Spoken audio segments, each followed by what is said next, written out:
Welcome back to Bread and Butter, everybody. We're serving up basics for Hearthstone improvement in episode 84, and as always, I'm joined by my co-host Tito Santana. Tito, how are you doing today? I am doing great, Doc. How are you? I'm doing pretty good. Thanks for asking. Listeners, we have a very special returning guest, D0nkey. D0nkey, how are you doing? I'm doing good. Nice to be here again. Yeah, thank you for coming on. Yeah, especially so I did mention on the last episode that Magesa was going to be here. This is why we don't usually announce our guests ahead of time. We have some exciting guests ahead of time, let me tell you. But sometimes things change and plans alter, and you just can't resolve them. So Magesa had some things that came up, so we appreciate her. We'll have her on again probably in September or October, hopefully. But outside of that, D0nkey was willing to fill in at the last minute. So D0nkey, we appreciate you. Mm-hmm. I appreciate both of you too, and everybody listening. Well, thank you. So D0nkey, what have you been doing inside of Hearthstone? Inside of Hearthstone, I have been lamplightering people. Nice. Mostly just jamming some lamplighter rogue. That's most of my games. Reality of my games just feels good. Playing minions on curve and then suddenly, whoops, my opponent's dead. Now, it's been interesting because from what I've heard, what I've read on Twitter or whatnot, that while Lamplighter is good in Rogue, I mean, and I've experienced it, it's the worst of the three Lamplighter classes. Would you agree with that, or do you think it's stronger than people are giving it credit for? I think it's stronger than people are giving it credit for. I can understand the perspective. It might be more fragile to some stuff, but I think there are some outs from playing it well that can get you some edges, especially against like more aggressive stuff that fights per board. Like being willing to lamplighter a minion on board, it can really help in some matchups to regain board control. I think if you just approach it as like a pure combo deck, you don't get those couple percentage points in those matchups that you would otherwise. That can really help. But the other elemental decks, not shaman decks, but shaman elemental is one of them, are also pretty good as well. So it could be, I don't know exactly how I would place them, but I do think Lamplighter might be a bit underestimated. Lamplighter Rogue might be a bit underestimated. That's fair. Do you feel like Lamplighter is going to be a card that's nerfed in the first round of nerfs, or do you think that it's not? It doesn't feel like it's overpowered. It just feels like it's a win condition. So do you think that maybe they'll just kind of let it ride? I don't know. Depends on what kind of philosophy they'll take. I think even if it might be the weakest, Lamplighter Rogue might be the biggest reason to nerf it. The other decks like Elemental and Shaman, even though I talked about curving out with Lamplighter isn't as much of a curve out deck as those are. Those are like pretty board centric decks that also have some way to end the game if they lose board, and I think that's a good thing for the game to have board centric decks. And with Modern Hearthstone, they usually do need some way to finish the game off of board. Or they either need some way to finish the game off of board or to be very, very good at getting the board back, like with Showdown Paladin, something like that. So I think it something like Lamplighter is healthy for the game. It may be a nerf, maybe not. I don't know. I mean, so far for me, like, I've enjoyed the meta. When I played it, I haven't been doing that well. I've lost a lot of ranks, but I've also been doing stupid things. But I really think that the only thing I would like to see personally is I would like to see them do something about Kiliax. And if they do something with that.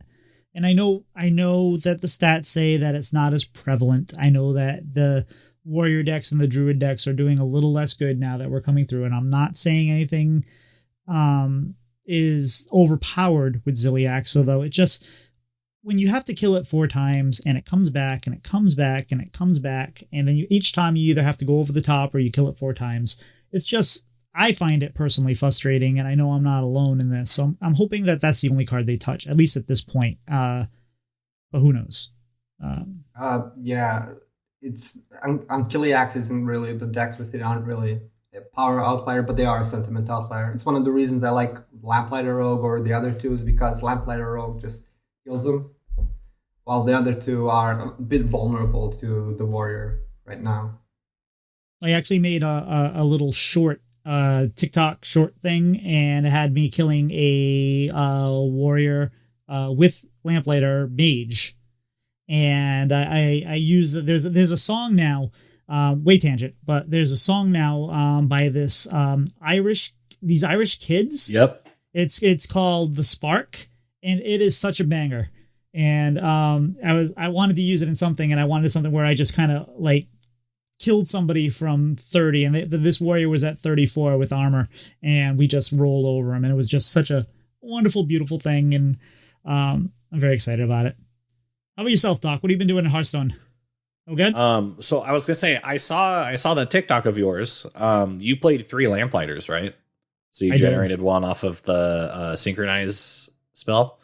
I believe so. No, I think I got it in that particular game. I believe I got it off of. Yes, is that the generate 1, 2, 3? Yep. Yeah. That must have been that. So I've actually been playing a lot of Hearthstone for me in Standard, because I've been a BG only player for primarily really long time, with playing Standard here and there. But I've played a lot of Elemental Mage. That one feels a lot of fun. I have not tried Elemental Rogue yet. It's on my list of decks to try. I've specifically been playing the Language Hacker Housewife Elemental Mage list. I've also been playing a lot of Aggro Paladin or Pirate Paladin, or sorry, Demon Hunter, not Paladin. And then I've been playing World 8 Sunscreen Paladin as well. It's been a lot of fun. From taking so many months off of Standard, have exhausted my star bonus, because I didn't start playing Standard until after the expansion came out this month. So I've only had just over a week of playing Standard. But I'm already at gold 5. I ran out of star bonus at gold 10. So that feels very bad. It's been such a grind, but hopefully I gain a star or two at the start of the next season. But I've been having a lot of fun. So my plan for you, as far as trying to improve your game using the things we learn here on Bread and Butter, is we don't need to get you to Legend next month. We want to just improve maybe one ladder rank each time. So gold 5, gold 10 to gold 5 to whatever next, platinum 10, platinum 5. Like, just if we can inch along, great. And if we have a big moment of, hey, I've really had a lot of fun with this deck and I'm winning, then we just factor that in and move forward. So we just slow and steady. That's all we need. Yeah, it's been a fun experience. I've only had a couple games where I just got pretty tilted from. So it hasn't been that bad. Have done some crazy things like killing people on turn 4 with Demon Hunter, or just getting ridiculously big Lamplighters, or just being able to build giant boards with Lamplighters or not with Lamplighter, but with Elementals. I forget the name of the spell. It came out in Showdown of the Badlands. It's the Mage 3/2 that it summons a copy of itself for every turn you've consecutively cast an Elemental.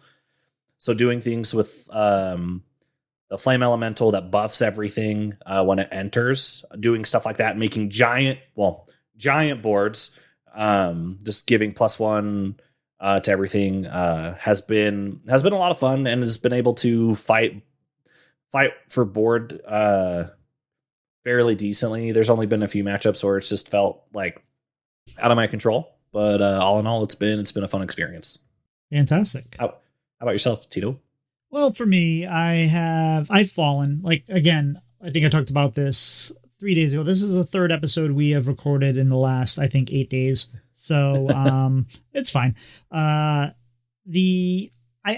fell. I was going into this month feeling really good, played really good for this month, and I thought I was going to maybe get myself into 11 star, but then I saw that we had the new expansion coming. I'm like, there's no way that's possible. And I still try to resolve the fact that I'm not going to get there, but try to play as well as I can. And I have a hard time adjusting to a new meta. Not that I can't play decks. I could sit there and play good decks, and I think I would do okay, but I just get excited to try new things, and me trying new things ends up going poorly because I'm trying to do things that maybe aren't going to be optimized in this meta, or they're not optimized yet, or I'm trying to brew my own stuff, or take my own takes on other people's stuff, and it doesn't go well. But I still like kind of the most fun I have for a new set, and I think if I was to not do that, I would probably, even though it's hurt me rank wise, I think it would kind of hurt me enjoyment wise if I didn't do that. So I kind of have to reconcile that.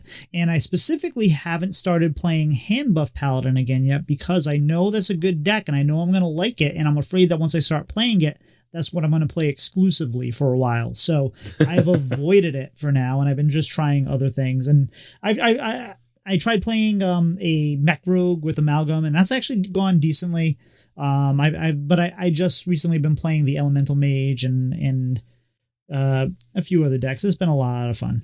I don't know. I saw some musings that Zacho has called this meta underpowered, or the set not impactful, or something like that. And I don't know exactly what. I haven't listened to the podcast yet, but I'm really enjoying it. It's been a fun set. Initially, there's a lot of weird things you can do, and I think it's got potential to be a lot of fun.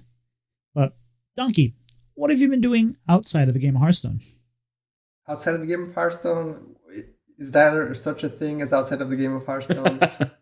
This week, probably not, but we'll see. Yeah, this week probably not that much. I don't know. One thing I do in my free time outside of Hearthstone is I like to board game a lot. So I do a bunch of board gaming. Probably the same as a bunch of Hearthstone players as well. So that's basically it. Fair enough. Doc, how about yourself? Yeah, so yesterday celebrated Cortland and her stepsister's birthday with Cortland's mom and her side of the family. It was a super fun time. Ate Chinese food, and then we played Betrayal at the House on the Hill. That game's a lot of fun. It's a tile like proc gen game, so every person's turn until a specific event starts. You put a tile down and you explore a mansion, and you just build out this mansion, and then the mechanic called the haunt happens, and it could be a wide variety of things, and you just have to try to survive and win. It's a very hard game to win as like the explorers and not the bad guys once the haunt starts. But it was a very fun experience. It's my first time ever playing the game. It's been on my list of games to play for a long time, so I really enjoyed that. And just been playing a bunch of Baldur's Gate 3, getting back into that really hard. I finished Act 2 this morning after stream, because I've also been streaming, but that's been in Hearthstone. So I've streamed the last 2 days. Yeah, Baldur's Gate 3 is just a great game. I'm glad I finally got back into it, and there's been some amazing character moments that have happened in the short period of time from where I stopped playing to where this next act of the game has started. So I stopped before a bunch of really fun stuff happened. So I'm upset that I have been putting off this fun stuff for so long in retrospect, but I'm glad I got there, and I can't wait to play more of the game. How about yourself, Tito? It's been a pretty quiet week. I've been playing as much Hearthstone as I can, although weirdly enough, we recorded on Wednesday night, and I didn't play much then. And then Friday night, I usually play Civ. So I have not played as much Hearthstone as I would have expected this week, but I have been. Outside of that, it's been just the same old, still looking for a job. A little more encouraged about some of the feedback I've gotten lately, so I'm hoping that we can resolve that situation soon. I'm hoping to have a second interview next week. So we'll see how that goes. But outside of that, I did a lot of yard work yesterday, and I know that's not super exciting, but I did a lot, and I paid for it, and I felt it this morning. So you got to take care of those weeds before those weeds take care of you. But outside of that, it's just been relatively benign. Today I went and bought sneakers at the outlets. We spent a couple hours at the outlets near me, and yeah.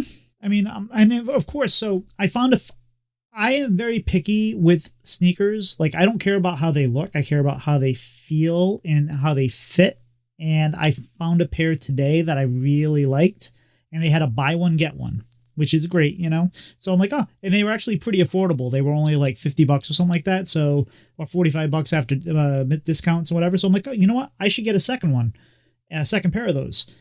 Apparently these sneakers are discontinued, and they did a search in the area and the warehouse as far as on the computer.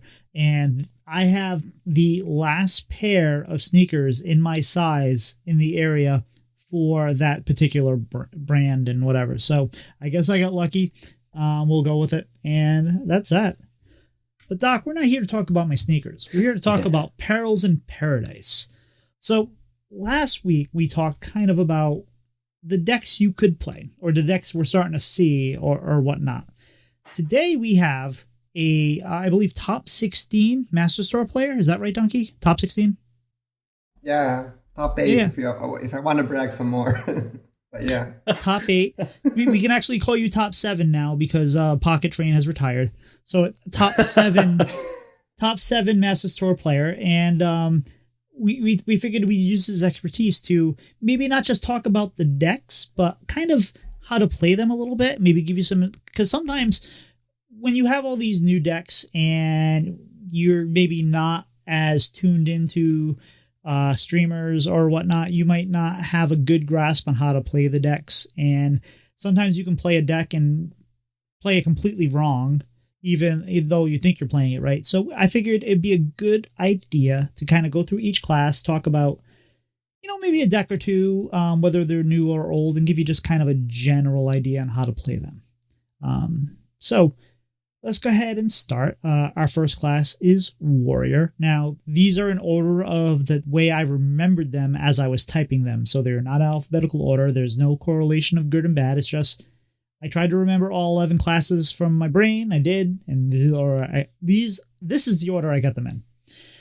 So Warrior basically has, as far as I understand, Control Warrior and Reno, which are both basically the same thing, where you are playing Kiliax a lot and you're bringing it back with Hydration Station, Professor Boom, and whatnot. So, D0nkey, what are your thoughts on Warrior here? Are we doing anything different outside of Hydration Station? Like, what should people be thinking about when they're playing these Control and Reno Warriors? One new thing we're doing is we're ramping. That's not something we're used to do. So because of the new mechanic of Tourist, Warrior gets access to the new Druid cards, and one of the new Druid cards lets Warrior ramp. And it's actually one of the best cards to keep in the Mulligan. Top 5, so that you can get your Ziliax down even sooner. Yeah, that's gross. And we're seeing things like, what's the Chemical Spill played, which wasn't really played before because you can kind of get that out earlier and whatnot. Why did they get... So this is a question I asked last episode. Why did they give Warrior Druid as a tourist? Like, why didn't they give it like any other class except for ramp? It's probably because of the taunt stuff. I think not the ramp. It's the taunt stuff that made the pairing happen. And they just got some extra ramp in there. It does make a lot of sense. I think the outside of Ankyliax, the pairing might actually be kind of cool. It's just that Ankyliax with the Reborn and everything takes the Resurrection way over the top, at least sentiment-wise. If we're playing the other taunts, like you have the dragon that summons 2 dragons over the next 2 turns that storm it. You have Beached Whale, which hasn't seen any play, but that seems like that would be good in a deck like this. I think Warrior would be fine even without Kiliax. Maybe not, but I think there's a lot of space. Like you have, what's the monstrosity? There's a lot of space we haven't explored yet with that, and I think that just having Kiliax be the best thing to do is kind of preventing that ability to explore some of that. Is that kind of your same feeling? Yeah, I mean, we got a 6/9 and a 4/20, and we're not playing them, so of course that makes me sad.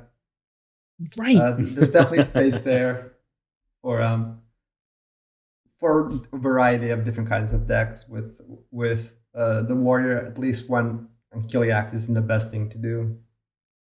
So while we're talking about it, before we move on to the next class, what do you think they should do with Ziliax to keep it relevant? Because I like all the other things we do with it. What do you do with this to keep it relevant, but also make it so it's not this? I think you touch the virus module again. I'm not sure what you do. probably one of the keywords. I've seen people suggest removing taunt so it can be resurrected. And it's also helpful in other circumstances where they just play kill something, and if you're in whiteboard aggro, you can go face, right? So maybe that makes sense. I also like removing reborn. That's a very annoying part of the whole process of resurrecting it. So probably one of the keywords. What would you think about making the keywords a battle cry? I don't know. Fair. Maybe that works. Well, then you're less incentivized to bring it back, right? Because if you only get the keywords on a battle cry, you won't be able to bring it back with the hydration station. Then in that case, only with boom. Or you could do it in a way that would say, if you wanted to make sure you could still bring Ziliax back in that case, you could have make it taunt, battle cry, gain lifesteal, divine shield, reborn, or whatever it might be. Oh, you would touch the perfect module as well. Oh, fair. I wasn't really thinking about that. I've seen somebody suggest like removing lifesteal as a thing, but kind of ruins the vibe of perfect being the old OG Ziliax. So I don't know if they're going to do that. Probably not, but I'm okay with handling that vibe. It brings a lot of pain. Speaking of pain, Warlock is still doing pain lock things, but it's got some new. So pain lock was good at the end of the meta. It seems like it's better now. Is that your feeling on this? In a vacuum, it got you cards that wants to play, so it got better relative to the meta. I'm not sure. Like at the beginning, first couple of days, it was definitely better than it was before the release. I think it's taking a step back as people are playing other stuff now that beats the Warlock, and maybe it's also impacted by how Druid has progressed. I think Painlock was better against like older Druid builds. Now with the new stuff that's coming up, I think the newer stuff can handle Warlock a bit better than the older stuff could. So it's still a very good deck, one of the top decks in the format, but it's not the outlier that it seemed it could have been. All right, that's fair. So let's talk a little bit about it though. Like Painlock, I think is really susceptible to any of the Lamplighter decks, right? Because all they have to do is get low enough, and then you really don't even need a big Lamplighter, just need to play it. How should people be playing Painlock right now? Well, it's probably just want to go fast. It's hard to do your stuff while keeping your health high. Against Lamplighters, you do want to be careful, but it's like you still want if you can get a ridiculous board turn 4 by getting yourself to 8 health, you're probably not going to die from a Lamplighter on turn 4. So you still want to do that. But if it gets like turn 6, 7, that's when you have to start juggling between getting yourself down to enable the Molten Giants and whether or not you want to heal up with the 4-drop, the Infernal. Whatchamacallit? The Infernal, yeah. So that's where it kind of gets tricky. But I do think in general you just want to go fast. And I think one good indicator of that is that Vona actually is not a good card in the deck, which really surprised me. I was going to be like, oh wow. How I thought like how could they print this for Painlock? Painlock's such a good deck, and then they gave them Vona as well, and it's just slow. I don't think I've seen Vona yet. Maybe once, but yeah. Do you think that maybe there is a home for Vona, but just maybe Painlock isn't it? I think the home for Vona would be in a more in a meta where we have control that can deal with Painlock better. As Vona is very good for longer games. The reason it's bad now is because it's slow. Painlock wants to go fast and kill you fast. Vona really helps with okay, they removed my board, they played 2 Shadow Word Ruins, now I don't have anything to do. Okay, well, let's go Infinite Ouroboros or something like that. And that's not what Painlock needs at the moment. So maybe in the future, in some different meta, I can have a home. But right now, I'm not sure it has a place.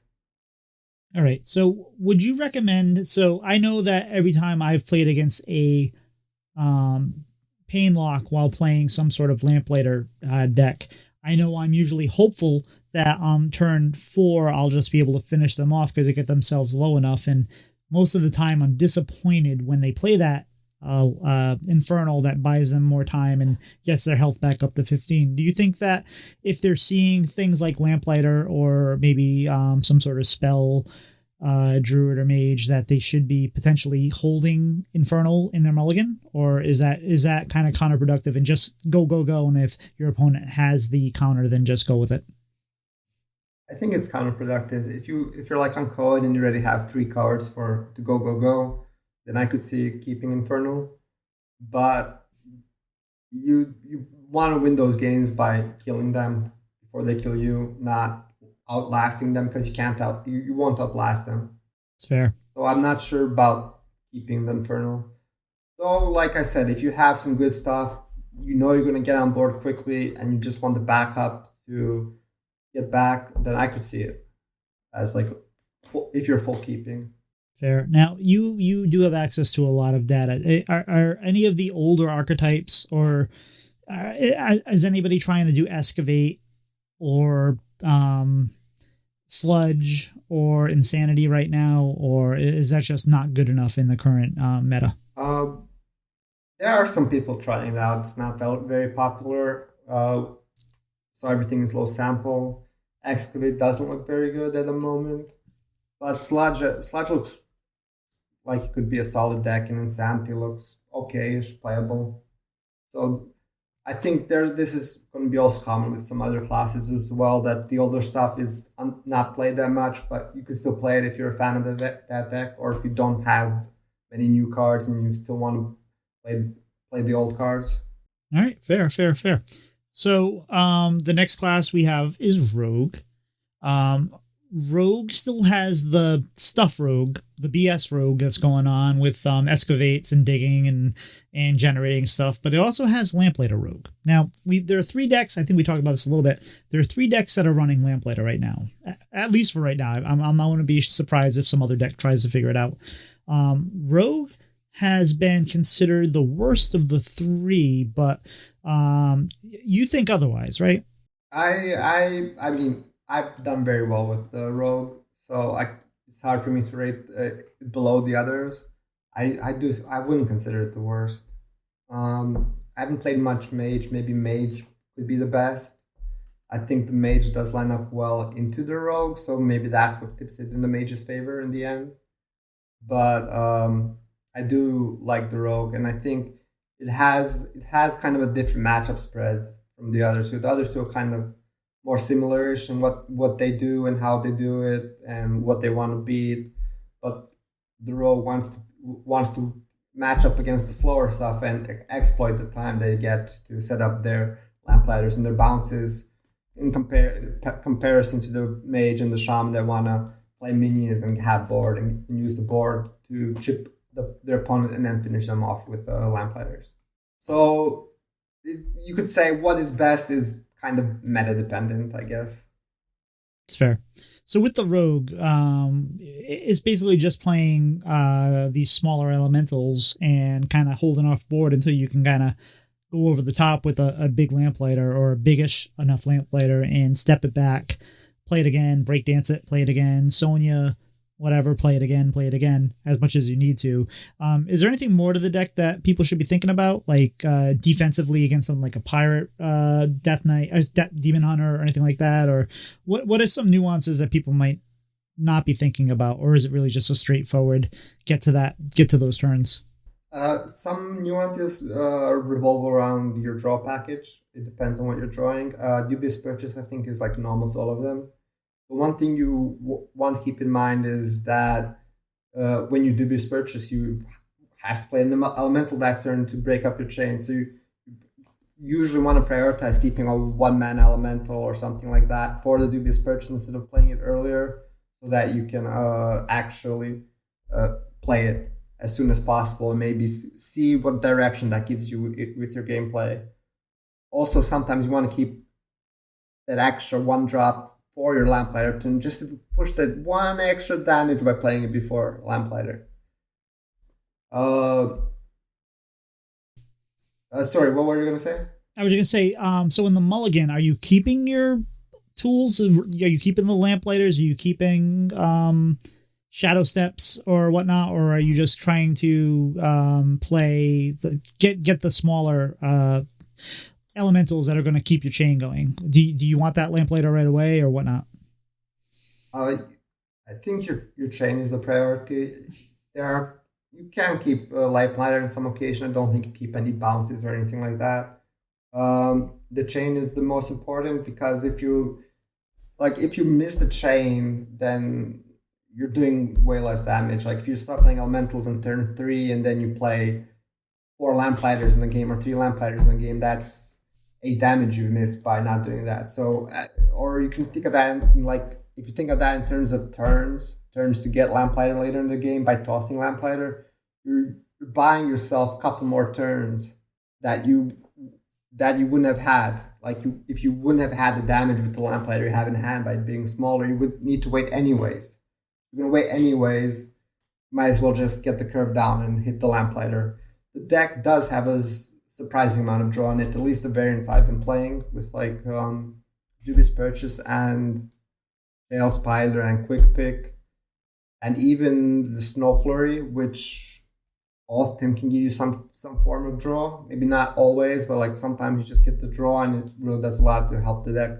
I don't think you need to keep it. You just want to curve, want to get them as big as possible so you can finish off your opponent as soon as possible. I've even seen some Fan of Knives in there to kind of handle some of the pirate decks. Is that still a keep, or is that not really good in the deck? I've seen lists with that. Those lists tend to perform worse than lists that just run elementals. I don't think you want to keep Phantom Knives. Maybe with a Firefly in some matchups, because you can Firefly on 1 and then maybe play something else on 2 and then Firefly and Phantom Knives on 3. So maybe that makes sense. But in general, I would just look for a 1-2-3 curve or a 1.3 curve. Prioritize stuff that gives us other stuff, like Firefly is generally better than Tar Slime. Eroded Shell Spider is very good because it draws us a card. So that's the kind of things you want in the mulligan, because sometimes you have to limit how many elementals you're actually going to play later on into a single turn. What you have this need to, like, I want to go big on board, but if you use up all your elementals in your hand, maybe you top deck a spell and then you break your chain. So what you want is stuff that gives you more stuff. All right, that more makes elementals. Yeah, that makes sense. All right, so hey Doc, while you're there, Warrior, Warlock, Rogue. Any questions for D0nkey on any of those before we move on to the next class? No. All right. Perfect. So Demon Hunter. Right now, I've mostly seen the Pirate Aggro version, but you were mentioning that there might be some Naga out there as well. Can you talk about that? I've seen a couple players playing Naga at higher ranks. It makes sense. We got some new 1-mana Nagas, so you always like that in the Naga deck, and it's often been Sharpshooter's often been a kind of a pet toy of higher rank players. Not sure how well it's performing at the moment, but can get kind of scary at times. The Pirates are doing pretty well at the moment. We've seen some people experimenting with like the pain package, but I don't think that's that common in the end. That's fair. So with Pirate Aggro, we've all seen it. We know Doc loves it. It's a pretty good deck. Mm-hmm. Do we think that it's really just it's good because of the high play rates of Warrior and Druid, and that people are still experimenting and Aggro always does good? Is this deck for real, or is this deck just kind of a mirage for the first week? What do you think? I think it's probably real. It can have some weaknesses. Like, I think Rainbow Decay is probably a weakness for the deck that can potentially be a significant weakness. but people aren't playing Rainbow Decay that much. I don't think it's that weak to many other things out there, so it definitely has potential to be a mainstay in the meta to come. Fair enough. Now, I mean, Shaman's probably a good counter to it, right? Because if you're playing, say, even you had those melt elementals kind of stop it right in its tracks. It's like, yeah, Doc. Sorry. I was gonna say, yeah, like metal mental, but then there's also the 7 mana elusive summons a copy of itself taunt elemental too. So if you don't have Kane, like those can, at least in my experience for how I play the deck, have been very detrimental. I also made the mistake of mulliganing away my 3 mana priest board clear, hot coals, whatever coals, expecting to draw it later in the game. And the shaman was slowly building their board bigger and bigger. I was like, okay, I like really need to look for this. So I played 2 spectral sites. I swung with the weapon twice, drew like, because I think I played 1 spectral site for 1 and the other for 2. So I ended up drawing like 5 cards. Never found it. So for me personally, I'm always, whenever I queue into a shaman with that, if I get it in my opening hand, or if not, I'm gonna hard mulligan for the Coles, just because of how bad the shaman ran me over, just because I had no response to their board, and shaman just does, and it fits well within shaman's curve to do like lightning storm and stuff like that. So aftershocks, yeah. So let's talk a little bit how to play the deck, though.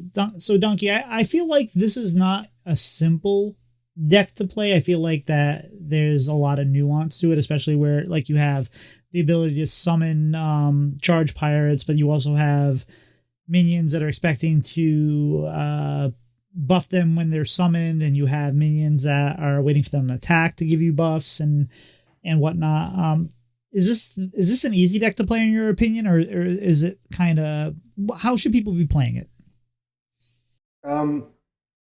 I do think there's some nuances to the deck. Like when you want to go in with your stuff, while playing the deck myself, it has at times felt like kind of fragile. Like I don't really have stuff, but then my opponent just dies at the end. Mm-hmm. So that's usually indicative of like an aggro deck where you do have to be careful of maximizing your efficiency with what you're doing. One of the things, like I said, is like summoning. A lot of our summoning, we have to think about ahead of time, with like Sigil of Skydiving or the location. Like when do we want to summon? Like even sometimes with location, we don't want to summon this turn. We want to summon next turn, maybe because we have a Ziliax in hand. We don't want to summon and kill off our opponent's stuff this turn. We want to do it next turn when we can buff our 1/1s into 2/2s, or with some other thing to buff them, like the Roughhouser, which is a very good card, which you really want to get on as many 1/1s as possible. So there's definitely this like tension between we don't have stuff, but we want to actually use our stuff. You want to keep the Roughhouser in the mulligan, right? That's like probably the best card. Is that the best card in the deck? In the mulligan? I think Sigil's probably better. All right. Sigil is like Roughhouser helps you if you have the pirates. There are multiple things that can benefit from having an early Sigil, like the Roughhouser, like the 2-drop. In some games, some matchups, Ziliax as well. So I think that's the main priority, getting the Sigil, and then getting some other good early stuff like the Roughhouser, like Patches or Treasure Distributor to get down on 1, and in some cases Ziliax as well. The thing that frustrates me about the deck is always, I think I talked about this last episode too, is the Adrenaline Seeker when you have the location on board, because it feels like such anti-synergy, because you get a couple attacks, but then you have to attack with your hero to redo the location, but then you've already attacked and there's no way to attack again, and then you get more attack. And I'm sure that there's ways to do it better, but I think it's interesting the way it is. I feel like there's some anti-synergy there. But do you feel like the priest package in there is the right play with the acupunctures and the hot coals, or is that sort of not what? And we also play our Ariana in there, right? That's worked for me a lot of times because like if they put a big 8/8 in my way, I just hero power hit it with Ariana on the board, and 8 damage goes wherever.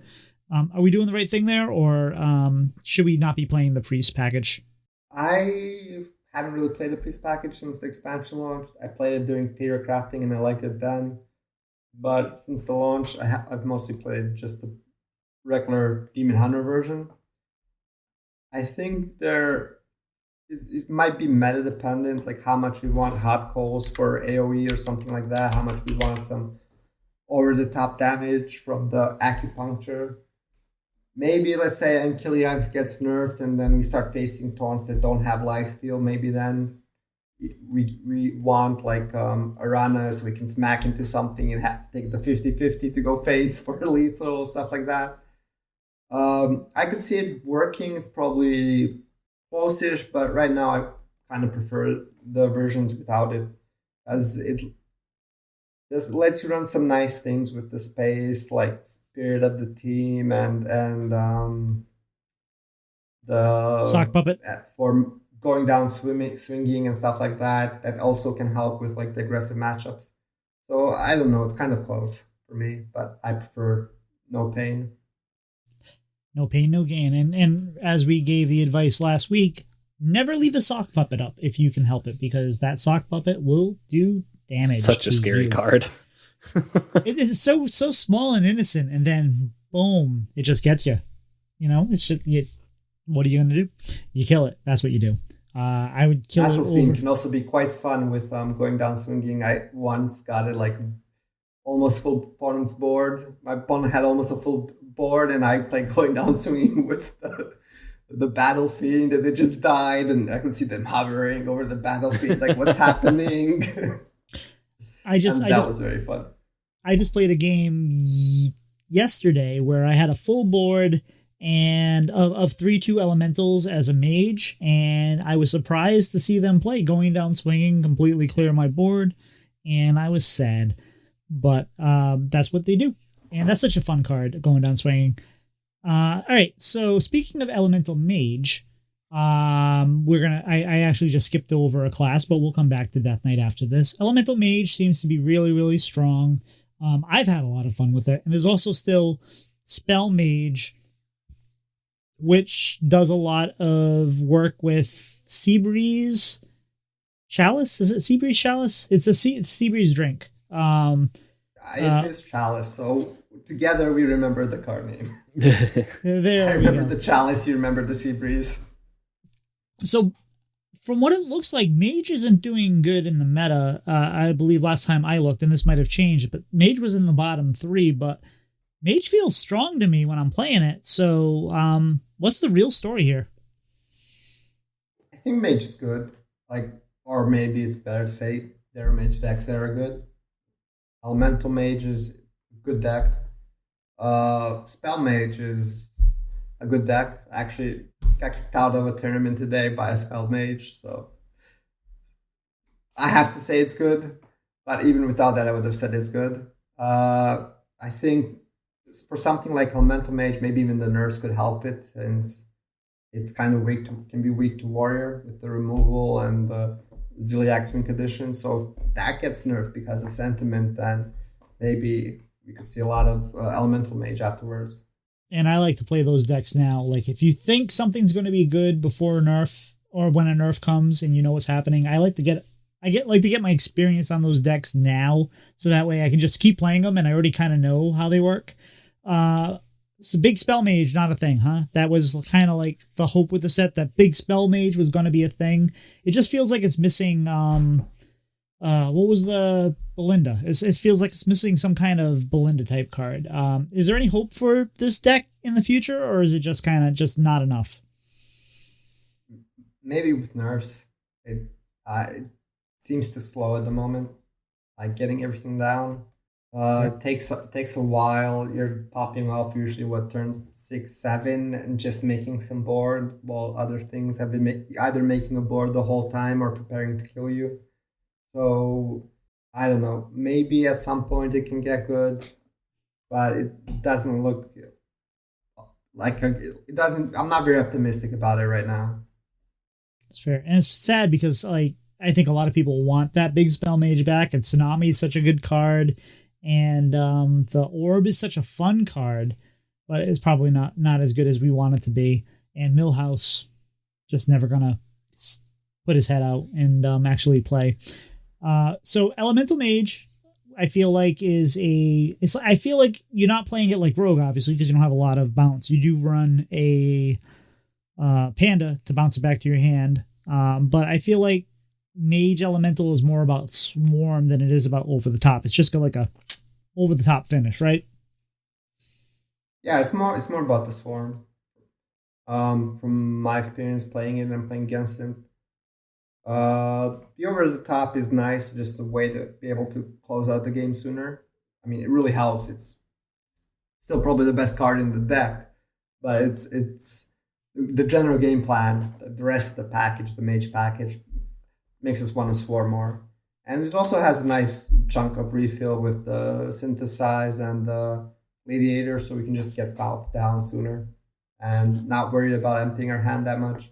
That's fair. I've enjoyed it. It's been fun. What about Spell Mage? How should people be kind of approaching Spell Mage? Is it any different than last meta, or is it? Did the drinks? Obviously, the drinks make a difference. But how should people be kind of approaching this one? Likewise, I'm not that sure. I haven't actually played the deck since the expansion drop. I do think you want to run the drink. You want to run the new 1 mana spell. Lets you have the high roll with the elemental companions to just make your own concierge at home. Where you can just go off, just like a druid could do, or even if you just manufacturing error and get the plus spell damage and stuff, then you can really get some stuff going. So it does have more room for doing more damage from hand, but also the spell damage helps buff your malfunction for board clears, because actually I think the spell damage kind of buffs it twice, because it buffs the first half and the second half of malfunction. So instead of one spell damage giving you 1 more damage, you get 2 more damage. So that's very useful.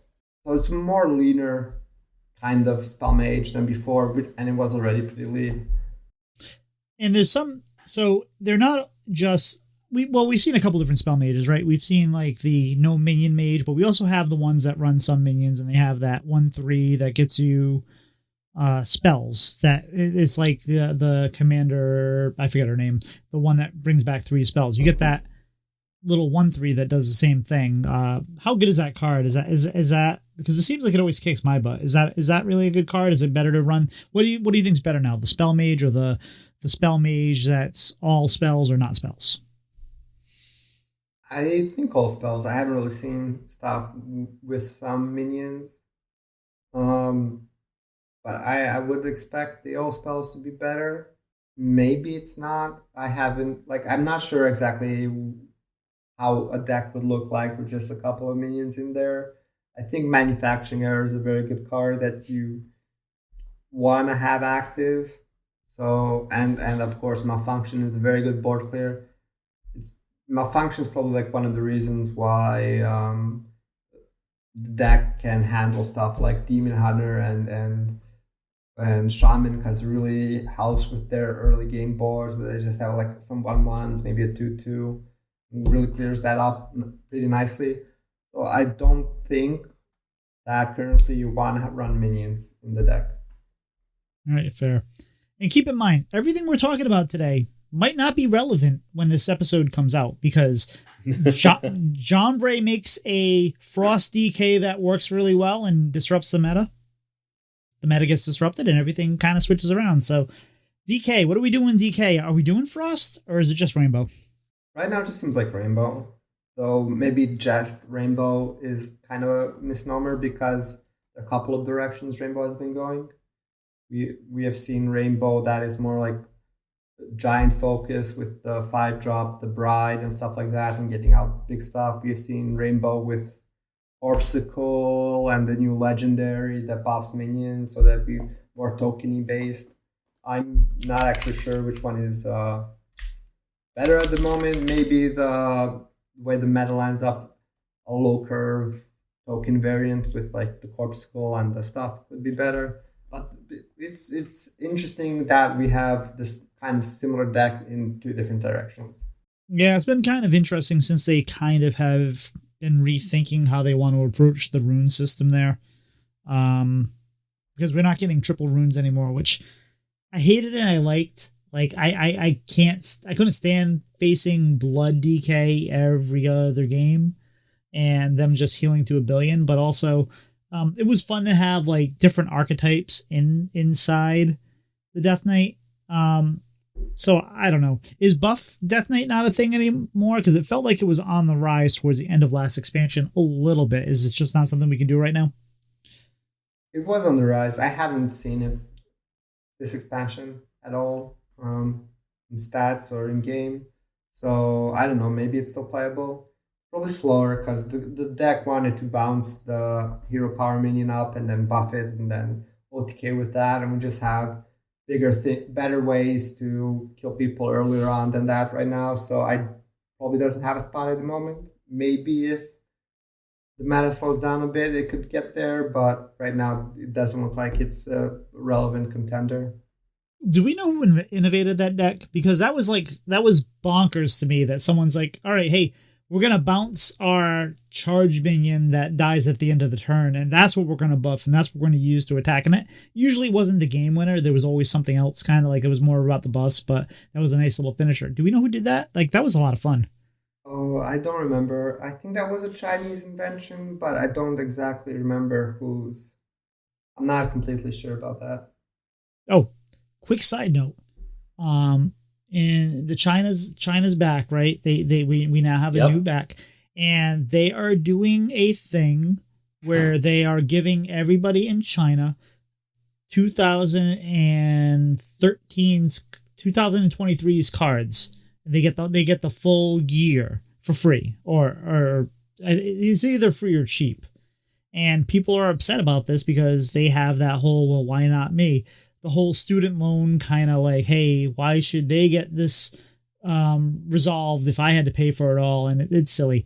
They are trying to recruit people back to play the game that are months and years behind. And I think what they're doing is wonderful. I think that it's a really nice gesture that they're doing it like that. You guys have any thoughts on that? But I think they're doing the right move there. I think it's a good move. One note that I don't think you mentioned is that they're getting all golden cards and that the cards will be disenchantable for 1 dust. Mm-hmm. So they won't just have like everything, not need to buy anything, but it makes up for the missed opportunity for playing the game and for collecting the game. And I do agree with you. It's kind of silly to complain, oh, why don't I get anything? Yeah. When they're just being in a way compensated for something bad that happened. They didn't have access to the game, and this is helping to reduce the consequences of that. So I think it's a good thing. I think I also saw that they're getting everybody's getting 40 workshop packs and 20 Perils in Paradise packs. And I'm not sure there's anything else that they're getting. I think that's it, approximately. Doc? I think it's an absolutely good thing. Like, these people weren't able to play the game for over 600 days on their like home server. Some people may have been able to do like accounts on other servers, but they haven't been able to play on like their old accounts, their main accounts and everything. So I think this is a 100% a good move. It also expanded worlds for Hearthstone esports. The 4 top players from China will be included in Hearthstone Worlds, and I think that's amazing, and it increased the prize pool, which is great. So I just see this as a complete net positive overall, because to try to overshadow the negative thing that happened with the whole NetEase thing a couple years ago. I think this is great. It's healthy for the game. Glad to have China back. They were a powerhouse region for very, very long time, and it's nice to see the players actually be able to get to play on their original accounts again. Yeah, I think we just call this. I think we just call this the Bobby K tax. This is them just kind of like coming back for that, and it is what it is. This is just a great thing. But all right, so that was a little tangent there. Let's go back to Shaman. So Shaman has, I think, a lot going on here, and I don't know how good it all is, but you can play Elemental Shaman. You can play something called Boink Shaman. You can play Pirate Shaman, and you can play, and I think probably I was the biggest surprise when I lost to this one, Insidious Shaman. So how are we feeling about Shaman there, D0nkey? I mean, the diversity is nice at the moment. You have a lot of different options, though. Bonk and Pirate are kind of the same thing. And you have some good performing decks with Elementals and the Bonk and Pirate. I said they're kind of the same thing. I probably just jumping 3 steps ahead. I don't think Bonk and Pirate are the same thing, but I think Pirate is probably just better than Bonk, so you probably don't want to run Bonk. But it's still a good deck. They're both good decks. All 3 of them are good decks. Insidious probably isn't good. Probably not good. Maybe you run Insidious in Highlander Shaman, but people haven't been playing much Highlander Shaman. But the OTK deck with Insidious and the Gatekeeper, it's nice when it works. But I don't think it's a good deck. And it kind of sucks animation-wise. I think they haven't fixed that yet. I know I broke Theory Crafting with that. And so maybe play something else. So for those that are curious what we're talking about, the Shaman plays Insidious, and then they what else? They just play Lamplighter, right? Or they do other things too? Oh no, they play Shutter Block, and then they play Insidious, and then they do Lamplighter after they play their miniature Insidious, their miniature Shutter Block, and then they rotate through everything, right? Yeah, not Lamplighter, Gatekeeper, but yeah, that's it. So you draw your full hand a bunch of times, and then if you hit a bunch of the spells they shuffled in, that can take like a minute, maybe more. And you basically just, if you hit end turn right when you do that, your opponent basically lost their turn. So kind of sucky gameplay experience-wise.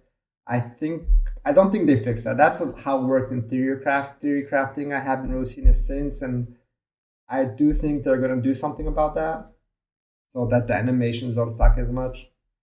But that's basically the gist of the deck. And sometimes you also put in some spell damage, make them do more damage. And keep in mind, you don't want to do all of this on the same turn. You want to play your Insidious on turn 1, or whatever turn you play it on, and then as long as you're not going to die, let Insidious tick once, so that way instead of doing 1 damage for your explosions, you're doing 2 damage for explosions. You got to get to that next turn, then you do all the fun things about shuffling cards in your deck and all that. But since we're saying this deck is bad, this is like a Ticketus kind of deck, right? What do we think between Elemental, Bonk, and Pirate? If someone wants to play Shaman, where would we direct them? I'd probably say Pirate, even though it's like any of them is not a bad choice. So if you prefer the playstyle of a different one, you shouldn't feel bad about playing that. But I'd probably go with Pirate at the moment. Now, when you're playing Pirate, are you basically playing it the same way you're playing Demon Hunter, or are there some idiosyncrasies there between the two? Your early game is kind of the same. The difference is that you have some late game actually in the Shaman with like Horn of the Windlord. You also run the Titan, which can be a very good card, come back on board and stuff. So it's like first couple of turns are probably comparable, but afterwards they can diverge, with even as soon as like turn 4 by playing Backstage Bouncer, turning a 1/1 into 2 4/5s is a very good turn 4. So it's in a way it's similar, but the games usually end kind of differently. That's fair. So it feels like what have you thought about the tourist package, the tourist concept, by the way? It feels like only a couple, like Shaman and Demon Hunter, like you said, they have very similar pirate decks. I would say even like Druid and Warrior have the whole bring back Kiliax a lot of time thing. But it feels like for the most part, the decks that come out of one class are different than the decks that come out of the class that deck tourists into. Have you enjoyed this, and do you like the way this kind of made that diversity happen, or do you think it's maybe not that great? I'm kind of on the fence about tourist. I don't know. It's as a mechanic, like in game, it's kind of meh. It doesn't really do anything. The interesting part is in the deck building experience, and I do like that it opens up more possibilities for the deck building. But that then depends how well that is received is by how diverse our deck experience is. I think it's at a good spot right now, so I'm kind of have a positive experience about it because it does let some decks exist like the shaman.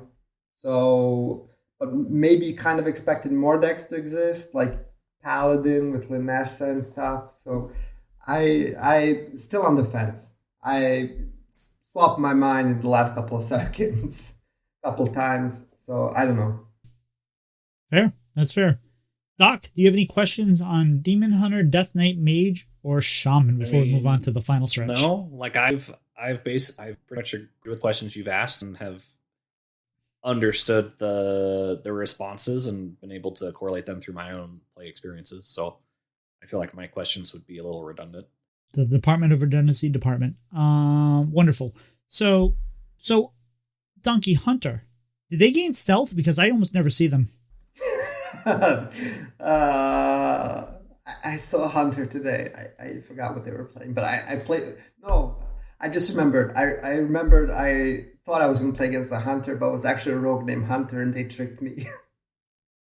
So actually, I didn't play against Hunter. They tricked me, and I still remembered. I remember thinking that how they tricked me, and then now again I remembered incorrectly. Yeah, I haven't seen much Hunter. Hunter isn't very popular at all. Might be the least popular class, I think. Is it because it's bad? Is it because it hasn't been figured out yet? Is it because why are we not seeing Hunter? New stuff bad, old stuff boring. Maybe something like that. I would say Amalgam Hunter fell short. I don't know how Big Beast Hunter is doing. I haven't really seen it.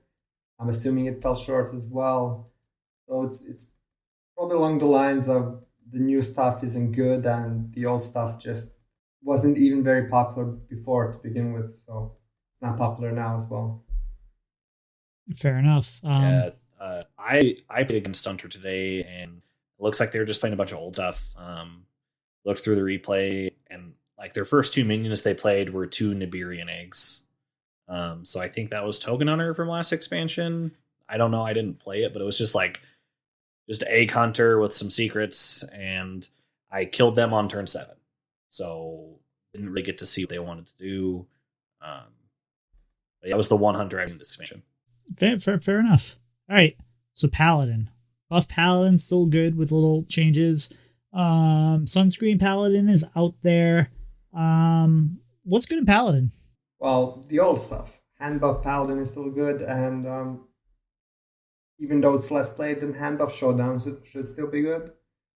Showdown and Prismatic Beam is still a very good combo, especially against these board-based decks, the elemental decks, the pirate decks that we have in the meta. So that should still be a good deck. The new stuff kind of fell short, like in Hunter. Linessa, I know there's some experimentation. Maybe I've played some games with it. It feels like just like missing a piece or two. So maybe somebody finds something, but at the moment, it doesn't seem like it's a good deck. But Buff, one of the best decks in the game right now, right? Yeah. And Showdown's probably close as well. Fair enough. Are we doing anything new in any of those? I know we're running Sandcastle, but is that it, or probably running Gorgonzola in the Gorgonzola in the Showdown version, and that's probably it. I think from new cards. There have been hand buff paladins that are more. There have been hand buff paladins that are more tech oriented to deal with like the druids and stuff like that. So I have been seeing people running the new 3-drop the 2/5 pirate that makes things cost 2 more if they didn't start in your deck. That is very good against like drinks and stuff. I'm not sure if that's the way the deck should go, but it's something that people are experimenting with in the deck. Fair. Is Gorgon? Shouldn't we be playing this deck? Is Gorgonzola a card we should be seeing in more decks in general? Like, it just seems like it's such a good card, and if you can play it early, you just get this kind of backup plan for a deck, because you get if you just have that card sitting in your hand for a long time, you get some 7/7s, 8/8s, whatnot. Are we underplaying that card, or are we finding the right homes for it, or what do you think? I think it's probably played in the right homes. It falls off the later you play it, and playing it early and holding it in your hand kind of leaves you vulnerable to either dying or just playing it into a wall of Ziliaxes. So right now that might not be the best option. You really want to get down early, and if you're playing it early and playing it for smaller minions, you probably want to have some synergy with it. And I think it's performing really well in decks that do have synergy with it, like the pirate decks, like Rainbow DK, like the Showdown Paladin. So maybe it should be played in other decks, but I'm not sure about that at the moment. I think it's found its homes. I've enjoyed it with Crusader Aura. That if you get that down early and get a Crusader out there, you're off to the races. Yeah, any deck that probably like in decks that want to run the 8 mana buff, Ziliax probably also want to run Gorgonzola, so that's probably a good litmus test for the decks. So maybe we should run it in Painlock? I don't know. That might be a question. Probably not. That list is probably tight. Yeah, I'm wondering if we're going to see it in other decks. I don't know. What about, like, it's in Zarimi Priest, right? So, I mean, that brings us to Zarimi, to Priest. Gorgonzola slots right in there because you play it, and then you play Zarimi, and then you, next turn, have a bigger board of however it is, and you just go face. What are we doing in Priest right now outside of Zarimi? Outside of Zarimi, not much new. Most of the Priest stuff is, like, old stuff with maybe some new cards. Like Highlander Priest adding some new cards, or Automaton Priest, which probably still worse than Zarimi adding some new cards. Overheal Priest probably added like just Grifta, I think, nothing else. That's the only new card in the deck. So it's mostly the same old stuff, that's just adding a couple new cards here and there where it makes sense. Zarimi is probably actually the deck that can experiment more with newer stuff, because you have the Pain package in Priest, you have the Hunter stuff. Maybe in the end it's just worse than regular Zarimi, but people are experimenting, and there is room to experiment with those stuff. Yeah, fair. And Control's still out there, right? Is Control any good? Control, I don't think it's good. Like, if you're talking, Highlander Priest probably, and I think Control is just worse than Highlander at the moment, like the duplicate Control. So I don't know. I don't think so. It's probably, maybe it's builds, right? Because sometimes these control decks, they need time to figure out what exactly we're going to put in. What does the meta look like? What do we need to put in to answer the meta? Maybe the current builds are more oriented against like Ankyliak stuff, as Priest is one of the classes that actually has ways to deal with Ankyliak stuff with the Titan. So maybe it just needs to adapt to newer builds. I'm not sure how it can adequately handle stuff like Lamplighter Rogue or Druid. So probably it's not in a good spot right now. And you brought up Grifter. How come we're not seeing a lot of Grifter, or the other card, the one that makes a Kazakhstan potion, the 1-mana Kazakhstan potion? How come we're not seeing a lot of those? Because Grifter felt really strong when I played him, although I haven't seen any decks with him. And same thing with the potion generator. That felt really strong, but we're not seeing it. Why are we not finding homes for these guys? Probably speed and lack of synergy. Like, in the speed of the meta and lack of synergy, it played in Overheal Priest where you have like Pip. So you can duplicate stuff a bunch. So it makes kind of sense there. But even in something like rogue, like drilling excavator rogue. I'm not sure how well it's been going over there. So it kind of seemed like it's something that would make sense because it's a one mana thing you can repeat with Sonya, the spell, but it didn't really work out there, I think, in the end. So maybe we just evaluated it during theory crafting. I don't know. That's fair. I actually really like that we're only finding some of these cards are only finding homes in a couple of decks, these neutral cards, because it always felt really bad when, like, it feels really bad when we're seeing Kiliax a lot, right? It feels really bad when we're getting Sired and Athreus. It feels really bad when we're running into Astalar in every single deck. So the fact that our lethal conditions are different from deck to deck and it's not the same neutral cards, I think that's really good for the game. Yeah, I think it's nice to have some neutral cards that like are synergistic with certain things, but not just generally good. And that those certain things aren't necessarily just one class has those things, but kind of more generic. Like, oh, cheap spell that is good. We pay more for a minion that we would want for a cheap spell that is good. That is something generic that can work in multiple classes if they find the right way to do it. But it's not completely overpowered. Speaking of overpowered, let's talk about Druid. Is Druid really good right now, or is that just a sentiment outlier? At least high up, Druid does seem like a thing to beat. Its popularity, I think, might actually be dropping a bit, timely, slowly. So I think people are finding, and its win rate as well. So people are finding kind of ways to deal with it. But it's still probably the thing to beat at the moment, at least higher up right now, because the Concierge Druid is very efficient at what it does. So if someone wants to play Concierge Druid, what are they doing? What are they doing? So you want to run the new builds that have dragons. It really helps your early games, your curves, fill out your mana, spend stuff. Fi is a very good comeback tool against a lot of stuff. So you want to be playing dragons. And you want to be killing your opponent, which you primarily do through the combo of the Concierge, the spell damage, and the Sea Breeze Chalice, and play a bunch of chalices. You can duplicate chalices either with the new 1-drop, the Tidepool Pupil, or sometimes you get lucky with the 2-mana spell that Bottomless Toy Chest that can duplicate stuff if you have spell damage.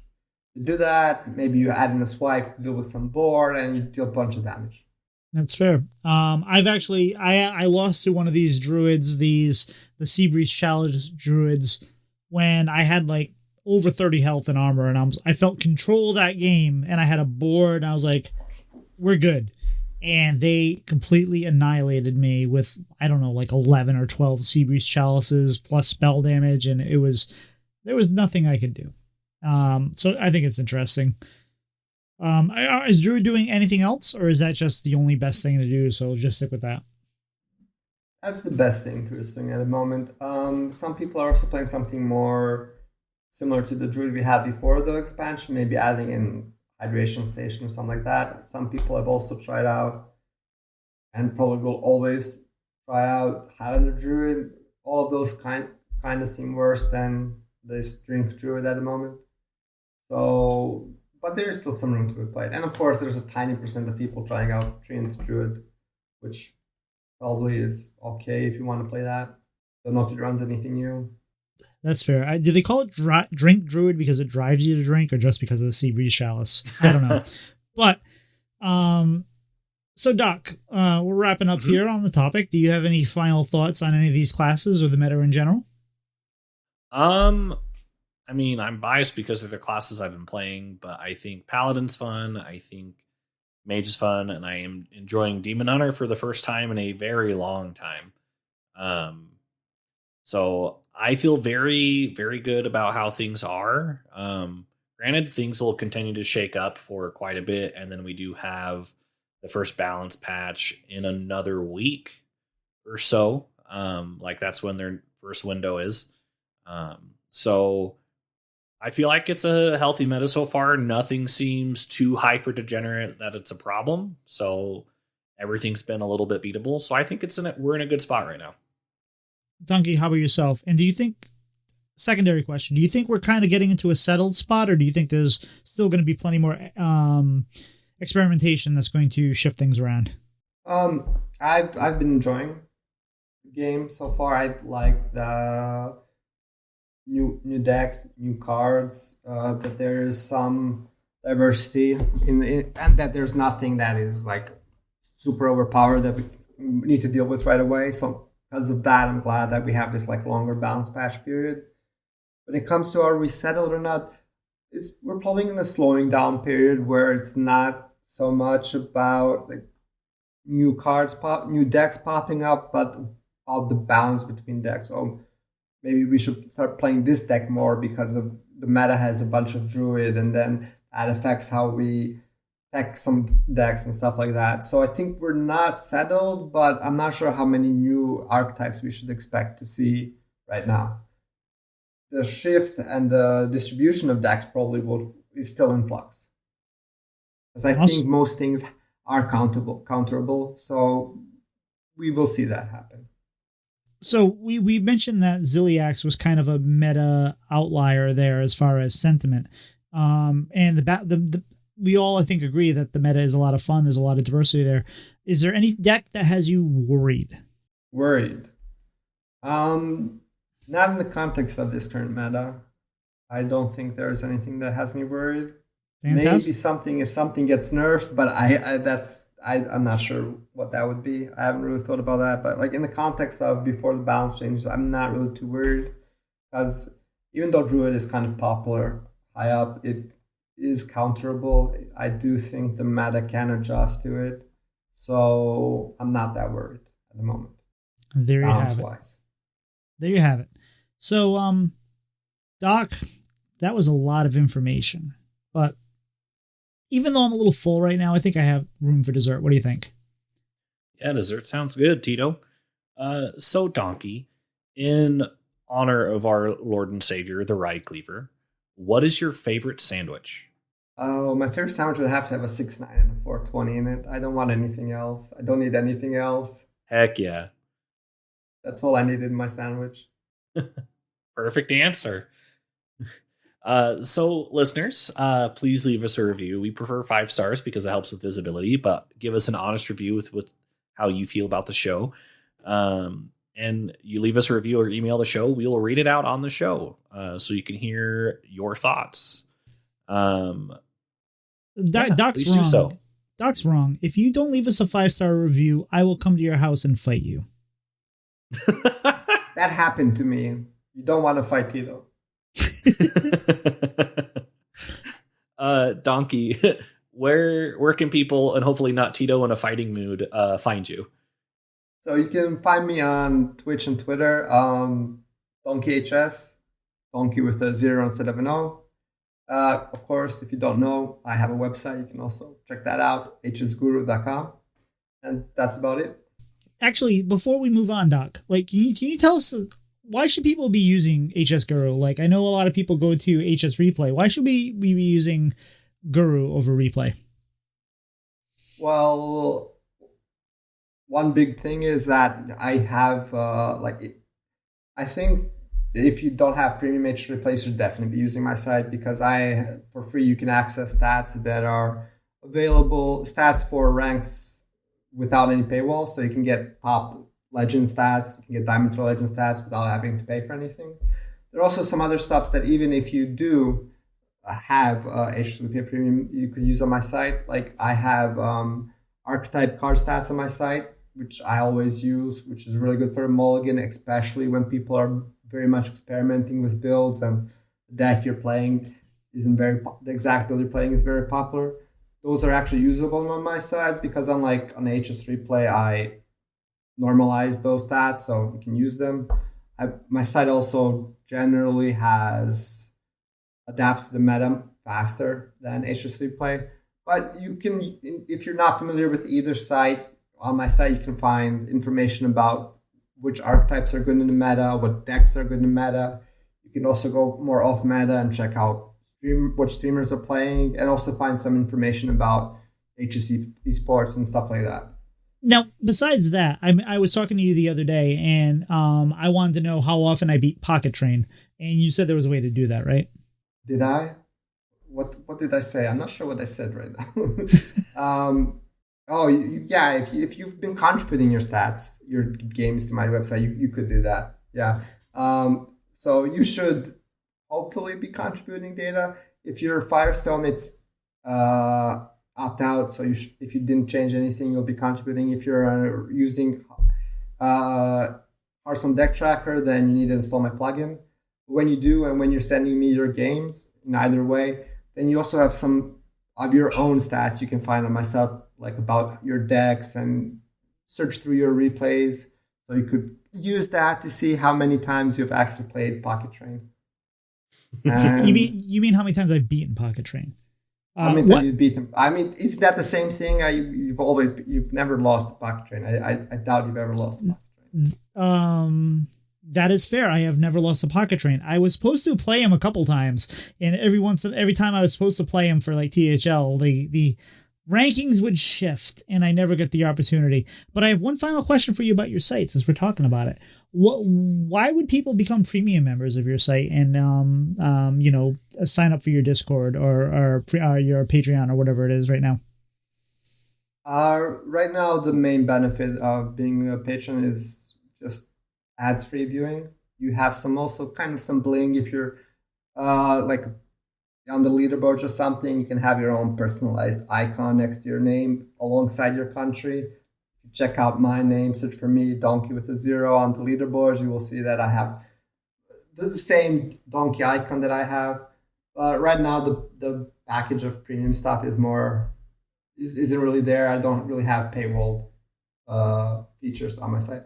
So everything is generally free with ads. And if you want to get rid of ads, you can also get some cosmetics on the site. And if you like what you have there and you want to, say, tip your waiter here, that's a great way to do it. Doc, where can people find you? You can find me on Twitter and Twitch at D0nkey. How about yourself, Tito? You can find me on Twitter, Twitch, and TikTok at Tito Santana HS. D0nkey, you got any shout outs or anything you'd like to promote this week? I'd like to shout out all the Chinese players for finally getting back into the game soon. I'm glad that's happening, and shout out to Team 5 for giving us a nice expansion. Fantastic. Doc? Just big thank you to you, D0nkey, for help filling in last minute and always being a great guest. It's fun to talk to a player of your level and hear your thoughts on the game. So thank you. And Thanks for having me. We love having you. And hopefully it's not the last time. D0nkey has to stay up really, really late to be on the show. So we appreciate you. Outside of D0nkey, I don't really have a shout out this week. I just hope that everyone out there is fun, focused, and fearless. And I think that's it for us this week. I think we're toast. We'll see you. Bye-bye. You can say bye, D0nkey. Bye. Slide two brothers meet one another when they slide up to the mic. It's bread and butter with one another. Let's start up that recording light.